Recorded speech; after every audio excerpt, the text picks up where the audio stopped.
kabla ya adhani alfajr, hata kama utapata dakika 10 au robo saa au nusu saa utakayojaliwa, ni wakati ambao huwezi kuweka thamani ndani yake wala value, kwa sababu ni wakati ambao Allah subhanahu wa ta'ala ameuchagua kwamba ndio wakati bora wa kuomba istighfar katika nyakati zote, katika 24 hours.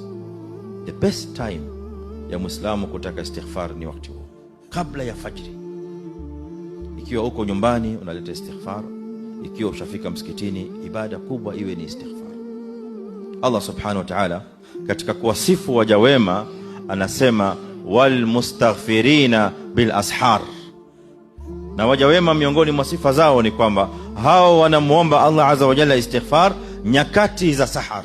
Na kwa mujibu wa mafundisho ya Qur'ani, wakati huo ni wakati unaoitwa wakati sahar, na sahar ni wakati ambao unakuwa kabla ya alfajiri.